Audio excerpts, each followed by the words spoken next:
समझी मता तुझे माइटन खां ड्रजंद सुमा कुछ भी थी पैसरे आम पिरी तो ईंद सुमा कुछ भी थी पैसरे आम पिरी तो ईंद सुमा समझी मता तुझे माइटन खां ड्रजंद सुमा कुछ भी थी पैसरे आम पिरी तो ईंद सुमा कुछ भी थी पैसरे आम पिरी तो ईंद सुमा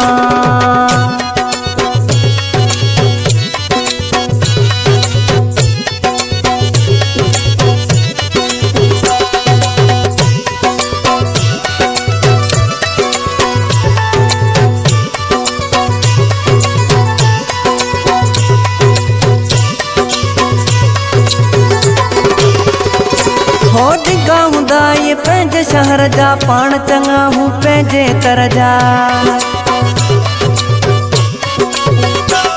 हो डिगा हुंदा ये पंहिंजे शहर जा पाण चङा हूं पंहिंजे तर जा डिगा हुंदा ये पंहिंजे शहर जा पाण चङा हूं पंहिंजे तर जा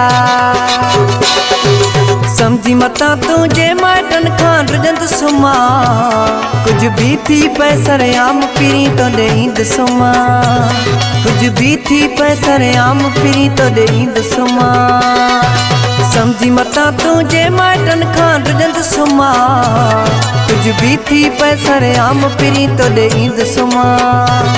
कुछ भी थी पैसरे आम पिरी तो ईंद सुमा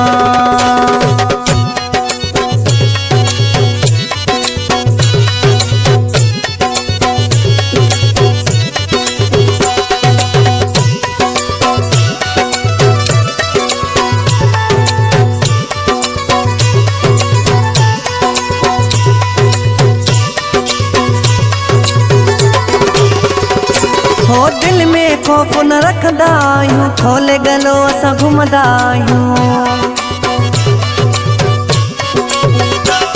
हो दिल में खौफ न रखदा आहियूं खोले गलो असां घुमदा आहियूं दिल में खौफ न रखदा आहियूं खोले गलो असां घुमदा आहियूं समझी मता तुझे माइटन खां ड्रजंद सुमा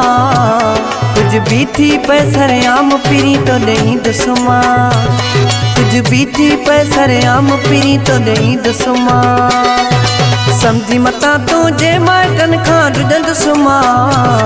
कुछ भी थी पैसरे आम पिरी तो ईंद सुमा कुछ भी थी पैसरे आम पिरी तो ईंद सुमा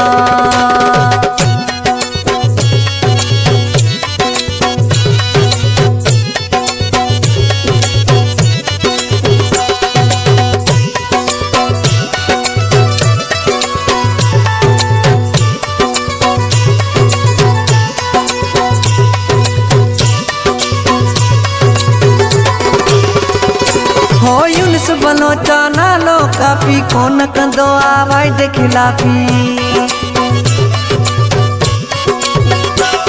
हो यूनिस बलोचा नालो काफी कोन कंदो आवाज़ जे खिलाफ़ी यूनिस बलोचा नालो काफी कोन कंदो आवाज़ जे खिलाफ़ी समझी मता तुझे माइटन खां ड्रजंद सुमा कुछ भी थी पैसरे आम पिरी तो ईंद सुमा कुछ भी थी पैसरे आम पिरी तो ईंद सुमा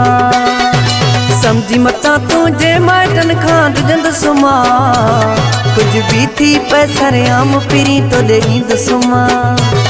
कुछ भी थी पैसरे आम पिरी तो ईंद सुमा।